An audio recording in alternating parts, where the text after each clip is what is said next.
Algo me despertó. Eran las 3:03 de la madrugada. Ya me había acostumbrado a hacerlo, pero esta vez era diferente. Elena, escuché que mi novio me llamó, pero su voz se escuchaba muy diferente y distante. Supuse que era porque aún estaba lejos en mi sueño, aunque él estaba acostado a mi lado. Elena, como pude, me volteé hacia él y abrí los ojos, pero en cuanto lo hice, llegó de nuevo la parálisis. Sin embargo, lo pude ver a él, dormido profundamente, de lado, con su rostro hacia mí. Elena, entonces me di cuenta de que quien me llamaba no era él, era alguien detrás. Había alguien en nuestro cuarto. Escuché la cama moverse, algo se subió, algo se acercaba. Luego vi los dedos de 2 manos, negras por la mugre, larguísimos, que empezaban a rodear el hombro de mi novio. Vi pelo muy sucio empezar a subir detrás de él.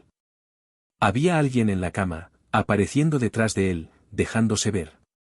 Elena, esa persona me dijo, música, sonriendo, muy buenas noches, comunidad. Sean bienvenidos y bienvenidas a un nuevo capítulo de Relatos de la Noche. Y tengo que ser honesto con ustedes, no sé si decirles que la siguiente historia es sobre brujas, sobre sueños macabros que anuncian algo terrible que está a punto de ocurrir, sobre las verdades que pueden mostrarnos.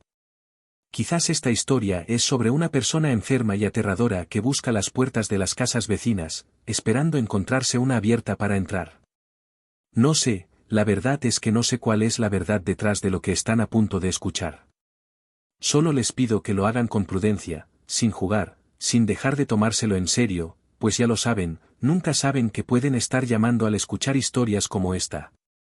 Si eso es uno de los capítulos que prefieren dejar pasar, lo comprendo. Nos escuchamos en el siguiente, sin ningún problema. Pero si se atreven a escuchar, a partir de este momento ya no es nuestra responsabilidad lo que sea que esté a punto de suceder. Mi nombre es Uriel Reyes y tú estás a punto de entrar en el mundo de Relatos de la Noche. El primer sueño extraño que tuve, cuando yo pensaba que simplemente se me subía el muerto, fue cuando era niña. Lo recuerdo bien porque en ese tiempo, antes de que alguien me explicara lo que había detrás y que no tenía que preocuparme, esos episodios me parecían absolutamente aterradores. En aquella ocasión, me dormí escuchando a mis papás pelear. Nunca habían llegado a las agresiones físicas, pero días antes, mi mamá le había lanzado a mi papá un juguete mío, al que iba apretando cada vez más fuerte mientras la discusión subía de tono. Un pequeño pony. Mi papá era cruel con sus palabras y siempre sabía dónde atacarla, dónde hacerla quebrar. Le decía que renunció a todo por ser mamá, por ser ama de casa, y que ni eso podía hacer bien, que ni eso podía hacer sin sentirse que era suficiente. Ya se imaginarán lo siguiente que recuerdo, verlo agacharse, mi juguete apenas pasando por arriba de su cabeza, y luego los ojos de furia de mi mamá, completamente llenos de enojo, de rabia, ojos que nunca había visto. Recuerdo ese momento de silencio en el que ninguno de los dos se atrevía a decir nada. Y aunque yo lo que sentía era sorpresa y mucho miedo, decidí hacer algo, llorar y gritar. En mi llanto no tenía ganas de hacerlo, pero fue lo único que se me ocurrió hacer en ese momento para atraer la atención hacia mí, para que esa pelea ya no escalara. Y funcionó, esa vez funcionó. Pero no podía hacerlo siempre, tenía miedo de que esa línea se cruzara otra vez. Estaba cansada, cada vez más cansada. Mi hermano se había mudado de nuestra ciudad para vivir con mis tíos y estudiar en la universidad. Según él, estoy completamente segura, aunque nunca me lo confesó, que estudió precisamente una carrera que no ofrecían en la ciudad donde vivíamos para poder irse. Y es que aquí en México, a diferencia de Estados Unidos y otros países, los hijos suelen vivir con sus papás mientras terminan de estudiar, pero él estaba decidido a no hacerlo. Y de esa forma lo logró. Y me dejó a mí con ese paquete, a mí preocupada todos los días, a mí que era una niña y no me lo merecía. Y me cansaba que me repitieran una y otra vez que estaban juntos solo por mí, solo porque me amaban a mí. Y me costó tanto tiempo perdonarme por eso, porque sentía que entonces esa infelicidad que se mostraban todos los días era completamente por mi culpa, que era mi responsabilidad que estuvieran juntos. Y ahora, en ese momento también, que no se fueran a matar. Una noche que le siguió un día en que pelearon desde la mañana, simplemente decidí ir a dormirme, intentar dormirme, pero escuchaba sus voces pelear en la sala y luego en su cuarto. Luego escuché a mi mamá salir para dormir en la sala y a mi papá salir de nuevo tras ella porque no habían terminado de pelear. Escuché unos pasos fuertes azotando los pies, pasar de la sala hacia su recámara, pasando por enfrente de mi puerta. Luego los escuché caminar de regreso, pasaron una y otra vez. Finalmente, abrí los ojos, pero no podía moverme. Me di cuenta de que no podía moverme. La puerta estaba abierta. Vi eso que pasaba de un lado a otro mientras mis papás peleaban sin notar esa presencia. Era una mancha roja, de un rojo quemado, casi negro. La veía borrosa entre mis ojos llorosos. Intenté concentrarme, enfocar. Lo vi pasar una vez más y entonces se quedó quieto frente a mi puerta abierta. Se dio cuenta de que yo lo había visto. Se quedó mirando hacia mí. Al paso de unos segundos, pude empezar a tomarla. No sé si la tomó o si mis ojos lo hicieron por mí, si mi cerebro intentó ver una imagen que reconocía. Lo que estaba ahí afuera de mi cuarto era un ser rojo con cuernos, como el de la lotería. Tenía su cola en las manos y no dejaba de mirarme. No se estaba riendo, pero podía sentir algo burlón viniendo de él, no necesitaba verlo. Luego siguió caminando de un lado a otro del pasillo, una y otra vez, y yo permanecía ahí, sin poder moverme, llorando de miedo, llorando de coraje. Los sueños se hicieron esporádicos, pero en retrospectiva me doy cuenta de que muchos de ellos sucedían en momentos muy antes de mi vida, buenos y malos, sobre todo malos. Las pocas muertes que han habido en mi familia han sido todas horribles y todas han venido precedidas de un sueño de estos. Tenía 17 años cuando me desperté de nuevo a las 3 de la mañana. No vi el reloj, pero lo sabía, siempre eran así. Mi habitación estaba completamente oscura, siempre dejaba una pequeña lámpara encendida, me asustaba la oscuridad. Pero alguien la había apagado, aunque el botón estaba duro y no había forma de que sucediera por un error eléctrico. Desperté y no podía abrir los ojos por completo, no podía moverme. Con el paso de los minutos, fui despertando, entre comillas, porque empecé a olvidarme del sueño que estaba teniendo, porque fui ganando conciencia, porque ya podía intentar ver, buscar con mis ojos por la habitación. Pero aún no podía moverme, mi cuerpo estaba completamente rígido. Entonces vi algo en la esquina de mi cuarto, sentado. No había ninguna silla ahí, pero eso parecía estar sentado en una. Estaba muy oscuro, pero conforme mis ojos se iban acostumbrando a la oscuridad, creí reconocer algo, una forma. Era una mujer sentada allí, con una falda larga, como de varias capas de tela, con sus manos al frente, en sus rodillas. Tenía húlens en las mangas y estaba mirando de frente hacia el otro extremo de esa pared, sonriendo. Intenté dormirme, intenté dejar de verla. Sentía muy feo, me provocaba mucha incomodidad que estuviera ahí, aunque quería pensar que solamente era algo que salía de mi imaginación. Volví a abrir los ojos, y ahora me estaba viendo. Su cabeza seguía mirando al frente, pero sus ojos, completamente torcidos, me veían a mí de reojo, mientras seguía mostrando esa horrible sonrisa. Cada vez que abría los ojos, ahí estaba. Pude dejar de verla hasta una hora después, cuando escuché a mi papá levantarse más temprano de lo habitual. Se bañó, se alistó y se marchó. No pasó a despedirse de mí, simplemente escuché cómo sacaba el carro con algo de dificultad esa madrugada y se fue. Tenía un evento en el trabajo esa tarde, después de la hora de comida. Tenía una especie de reunión de festejo en la terraza del edificio donde estaban sus oficinas. Mi papá convivió, platicó con todos, lo normal. Bromeó incluso con sus compañeros. De pronto, dejó su bebida en la mesa, se limpió con una servilleta, se dio media vuelta y caminó hacia la orilla de la terraza. Nos llamaron para avisarnos una hora después. Lo extraño fue que los días anteriores no hubo peleas, no me había regañado, no había ocurrido absolutamente nada que pudiera indicar que algo así estuviera a punto de pasar o que fuera una posibilidad, siquiera.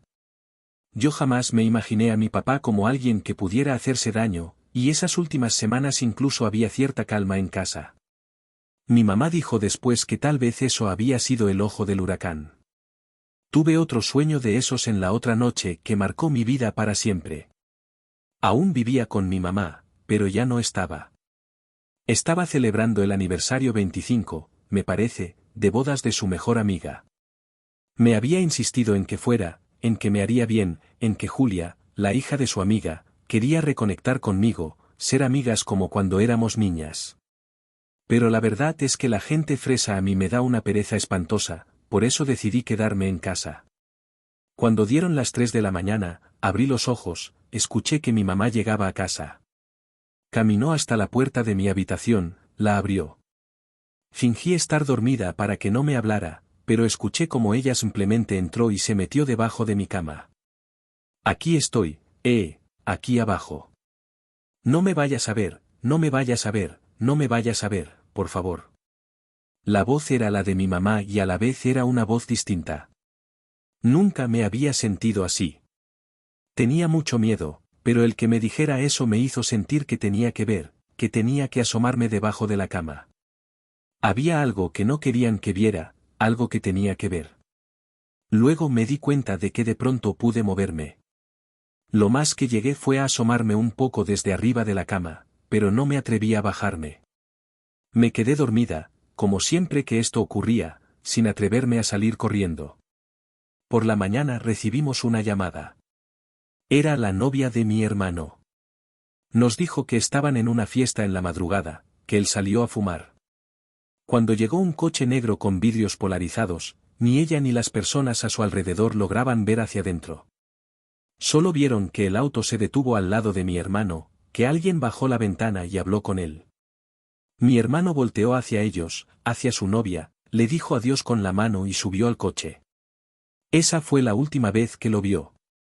Tenía horas sin saber de él y por eso se decidió a contactarnos para ver si teníamos alguna pista de quién pudo ser. Nosotras no teníamos idea de quién pudo haber sido quien llegó por él. Teníamos ya un par de años sin verlo y no lo volvimos a ver. Nadie volvió a saber nada de él ni del coche al que se subió. Fue como si se lo hubiera tragado la tierra, y quizás no lo digo con el dolor que debería, lo sé, pero la diferencia de edad hizo que no fuéramos los hermanos más cercanos. Y una vez que se fue de la ciudad, pocas veces volvió. Se alejó de nosotras, sobre todo después de la muerte de mi padre, que siento siempre creyó que fue nuestra responsabilidad. Antes de continuar, quiero agradecerles por seguir aquí y recordarles que, cuando haya capítulos o episodios que les gusten más, háganoslo saber con un comentario o un mensaje en redes sociales. Es muy importante para nosotros saber qué tipo de contenido es el que más les gusta, el que quieren escuchar. En la descripción de este episodio están todos los links y enlaces que necesitan para volverse parte de esta comunidad. Y continuamos con el resto de esta historia. Después de esto, tuve cada vez menos sueños de ese tipo, cada vez menos subidas al muerto. Por años dejé de tenerlos, y eso nos lleva hasta hoy, a mis 27 años, al tiempo actual, cuando esa historia continúa. Hoy en día, vivo con Franco, mi novio desde hace 2 años. Bueno, aunque él aún tiene su departamento, prácticamente vive conmigo. Pasa al menos 4 días a la semana aquí porque mi casa queda muy cerca de su trabajo. Además, me ayuda con los gastos, y eso siempre es bueno. Antes, tuve que compartir la casa con una chica, pero no sé, algo en ella, en sus costumbres y en su religión, me hacía sentir muy incómoda. Siempre estaba haciendo limpias por toda la casa, echando agua bendita, y no sé, me hacía sentir casi enferma. Con Franco, duermo tranquila, muy tranquila. Me siento protegida. Pero hace un par de meses comenzaron a suceder cosas. Un tipo de presagios comenzaron a pasar. Nosotros acostumbrábamos a ver películas hasta quedarnos dormidos. Muchas veces dejábamos la tele encendida porque aún no me acostumbraba a dormir completamente a oscuras, con las luces apagadas. Pero de un momento a otro, la televisión empezó a fallar. Se metía una especie de señal que interfería, algo de magnetismo que no tenía nada que ver con la señal de televisión, porque hacía que incluso las plataformas digitales comenzaran a fallar, que se vieran mal, que se desfasara la imagen, y el sonido se veía con sombras de gente en pantalla cuando aún no estaban ahí.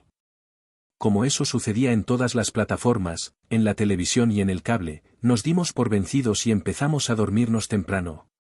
Empezamos a apagar la luz, a pesar de mi miedo, de mis terrores nocturnos, a la posibilidad de que algo fuera a volver, de que en algún momento iban a regresar esos sueños, esos malditos sueños. Porque incluso cuando anunciaban algo bueno, el terror que me hacían sentir era insoportable. Y luego, la incertidumbre, cuando el sueño terminaba, seguía la incertidumbre. Saber que algo importante, algo que podía cambiar mi vida, estaba por venir, sin saber si era bueno o malo. Es un sentimiento que prefiero jamás, jamás volver a experimentar. Desperté una madrugada. Mi corazón se estremeció de nuevo, no me podía mover. No tenía que ver el reloj para saber de qué hora se trataba, le estaba dando la espalda a Franco. Empecé a llorar para que me escuchara, pero no podía hablarle, no me podía mover ni de la boca. Intenté balbucear. ¿Estás bien?, me preguntó, más dormido que despierto. No, dije, apenas emitiendo un sonido. Ya, mi amor, es un sueño, me dijo y me dio un beso en la parte de atrás de mi cabeza. Mientras hizo eso, me apretó de los hombros y me dolió, fue muy brusco. Nunca me hacía ese tipo de cosas, pero yo no me podía mover. En eso, escuché un sonido en el baño. Luego, como alguien caminaba por el pasillo y volvió a la recámara. Reconocí los pasos, era Franco. Y aunque no me podía mover, empecé a llorar mucho del miedo. Y él, al darse cuenta, encendió la luz y me movió hasta que despertó mi cuerpo, por decirlo de alguna manera, y por fin me pude mover. Estaba muy asustada, volteé a todos lados en mi cuarto, me asomé debajo de la cama, le dije que había alguien ahí, que me había hablado con su voz, que me dio un beso en la cabeza y me apretó los hombros, que aún me dolían, que aún podía sentir los dedos punzándome. Pero me revisó y no tenía ni una marca. Le había platicado a Franco de esos sueños que llegué a tener, pero creo que nunca los tomó en serio, tan en serio al menos. Porque, incluso, se reía un poco al verme tan asustada. Me decía que no me podía asustar por una parálisis del sueño, que no podía creer que eso era, que se me hubiera subido un muerto. Y aunque yo no le creía, ni me convencía, sí me daba mucha pena insistir. Él era la voz de la razón y yo terminaba siendo una persona asustadiza, supersticiosa, que creía en ese tipo de tonterías. Cualquier persona que haya tenido una experiencia sobrenatural se ha enfrentado a ese sentimiento en algún momento u otro. Porque, aunque haya personas que te crean, siempre, siempre habrá alguien que te va a hacer sentir como loco, como ignorante. Intenté relajarme, intenté olvidarme de todo. Pasaron 2 noches en las que empecé a dormir mejor, a darme cuenta de que todo era demasiado increíble, como salido de un cuento, de una película de terror. No tenía que ser clara, madura, segura de mí misma, era una adulta, por Dios. No podía tener esos miedos para siempre. Así que la tercera noche. Incluso decidí apagar la luz, la pequeña lámpara con la que dormía. También me fui a dormir muy segura de mí. Me recosté viendo hacia el medio de la cama, hacia Franco. Respiré profundamente, segura de que iba a dormir bien. Respiré una y otra vez, segura de tener una noche de sueño reparador. Respiré profundo, sabiendo que nada me podía perturbar. Estaba calientita, envuelta en mi cobija. Todo estaba bien, todo estaba bien. Dormía con profundidad, dormía, dormía. Pero algo me decía que, en el fondo, podía despertar a las 3 de la mañana de nuevo, que se me podía subir el muerto esa noche. Pero dormía, dormía, dormía. Algo me despertó. Eran las 3:03 de la madrugada. Ya me había acostumbrado a hacerlo, pero esta vez era diferente. Escuché que mi novio me llamó, pero su voz se escuchaba muy diferente, distante. Supuse que porque aún estaba lejos en mi sueño, aunque él estaba a mi lado. Elena, como pude, me volteé hacia él, abrí los ojos, pero en cuanto lo hice, llegó de nuevo la parálisis. Pero lo pude ver a él, dormido profundamente, de lado, con su rostro hacia mí. Entonces me di cuenta de que quien me llamaba no era él, era alguien detrás. Había alguien en nuestro cuarto. Escuché la cama moverse, algo se acercaba, algo se había subido. Luego vi los dedos de 2 manos, negras por la mugre, larguísimas, que empezaban a rodear el hombro de mi novio. Mi pelo, muy sucio, empezó a subir detrás de él. Había alguien en la cama apareciendo detrás de él lentamente, dejándose ver. Elena, ya es hora. Ven conmigo, me dijo sonriendo y vi a aquella mujer levantarse, salir de la habitación, dejando la puerta abierta. Me incorporé, dándome cuenta de que podía moverme. Si estaba dormida, era diferente a cualquier otra ocasión. Salí, la mujer estaba en la sala esperándome con la puerta hacia la calle abierta, y en cuanto me vio, ella salió.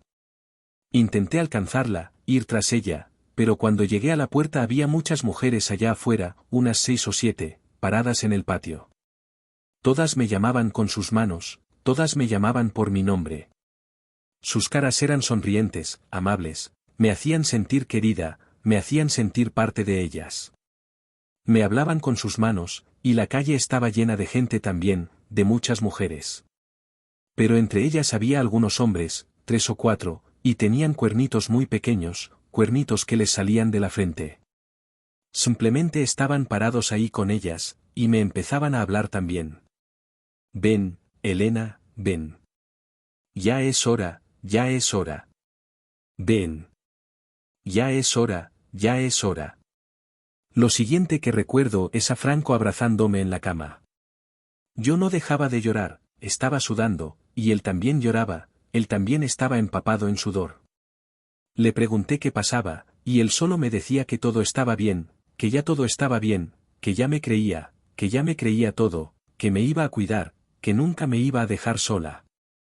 Yo no entendía nada, pero la forma en que me hablaba, su llanto descontrolado que jamás había visto, me hacía llorar más. A mí también lloramos hasta que amaneció.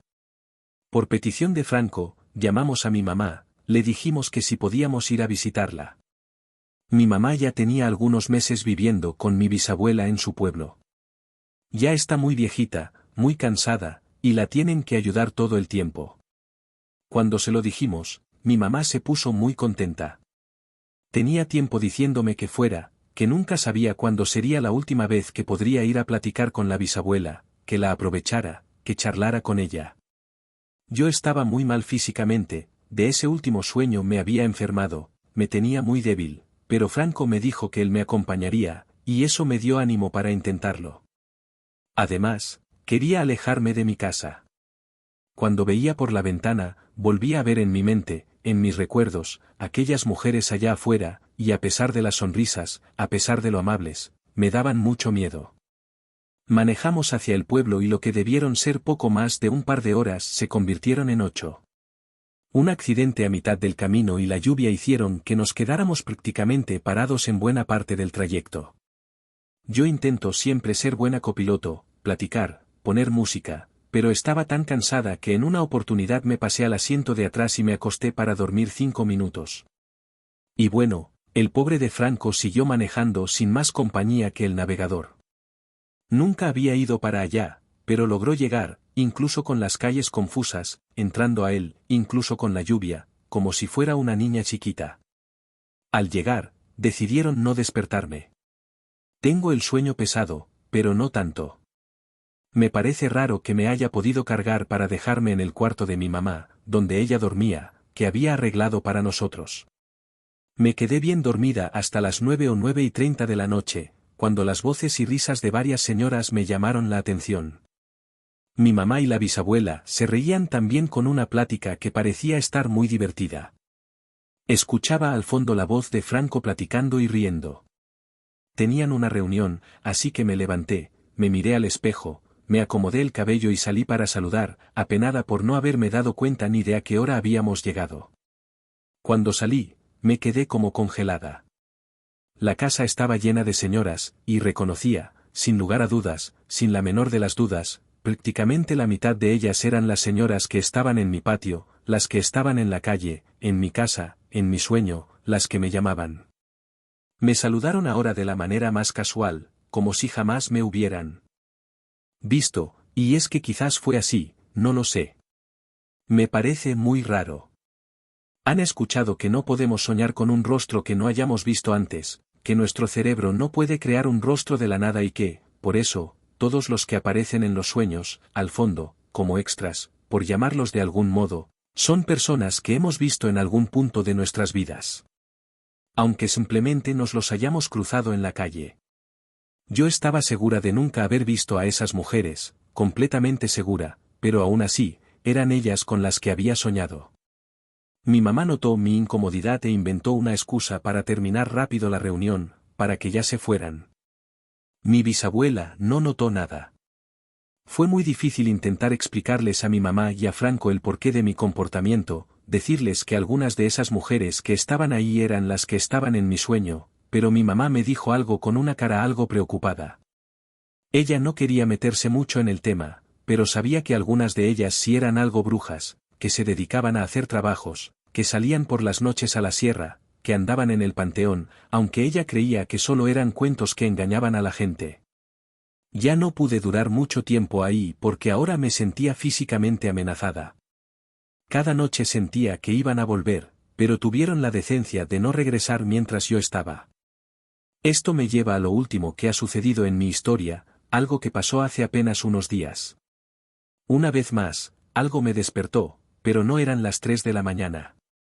Escuché pasos que recorrían el pasillo fuera de mi habitación y que me recordaron aquel primer sueño cuando era niña, aunque este pasillo era mucho más corto.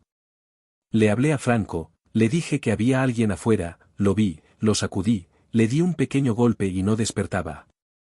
Algo en este sueño me parecía más aterrador que de costumbre, pero me armé de valor y salí. Vi a una señora muy alta en el pasillo, a unos pasos de mi habitación. Al verme, se fue corriendo hacia la sala, se sentó en un sillón donde no alcanzaba a verla. Escuché desde la oscuridad, ¿qué quiere?, le pregunté. ¿Quién es usted?, contestaba. Unos brazos me tomaron por la espalda. Fuera de aquí. Vámonos, gritó Franco, completamente pálido, muertos de miedo, pero gritando hacia la sala, intentando esconder su terror. Me puso detrás de él, tenía un bat de béisbol que nunca le había visto. Prendió la luz y ahí estaba una señora que olía espantoso, como hierbas podridas, que estaba completamente sucia. ¡Sálgase de aquí! Órale, vámonos, gritaba muy enojado. No podía creer que estaba despierta. Entré por el teléfono para llamar a la policía, me metí porque estaba abierto. Necesito donde quedarme, déjenme quedarme aquí, no hago nada, decía aquella mujer. Me daba mucho miedo, sus dientes eran negros, su cara parecía estar toda manchada de suciedad. Franco volteó a verme, me dijo que llamara a la policía cuanto antes y luego corrió hacia la señora, que, moviéndose muy rápido, salió corriendo de la casa hacia la calle, riéndose como si le divirtiera. Franco se fue corriendo tras ella. En el teléfono, la policía me pedía datos demasiado confusos, como si no me creyeran que yo no conocía a la señora que estaba reportando. No me dejaban explicarles que era una señora que de la nada se había metido a la casa. Terminé por colgar cuando vi que Franco volvió. Me dijo que corrió tras ella y que sintió que alguien más la estaba esperando allá afuera. No tiene ni idea del miedo con el que dormimos esa noche. Franco le habló a un amigo suyo, nos fuimos a su departamento. Los tres nos quedamos ahí. No solo le habló a él para tener a alguien más para protegerme, le habló precisamente a él porque era cristiano. A partir de entonces, hemos estado en contacto con él todos los días. Ya empezamos a ir a su comunidad y han orado por nosotros. Yo quiero entregarle mi vida a Dios, a un Dios que pueda protegerme de esto, de todo lo malo que hay en el mundo, de todo lo malo a lo que he visto a los ojos. Sé que está mal llegar a él solo por este miedo, pero el amigo de Franco dice que todos llegamos cuando lo necesitamos y que Dios siempre nos va a recibir. Y sí, sé que apenas son unos días, pero ahora que hemos estado yendo a su casa, que hemos estado orando, las cosas se han calmado. Los sueños, al menos por ahora, no han regresado. A veces es difícil entrar en mi casa, se siente como si alguien hubiera estado ahí o como si alguien corriera a esconderse cuando entro. Pero espero que esto sea el final, espero no volver a tener estos malditos sueños de bruja. Ya no quiero, ya no puedo, estoy cansada. Otra vez, si mi historia no es la más aterradora, no como esas que acostumbran, les ofrezco una disculpa. Se las comparto porque voy a leer, porque voy a estar pendiente de todos y cada uno de sus consejos, y créanme, voy a implementarlos. Buenas noches y si les vuelvo a escribir, espero que solo sea para agradecer. Si hoy hacen una oración, recen porque así sea, por favor. Buenas noches y que duerman y sueñen bien, ustedes que aún pueden.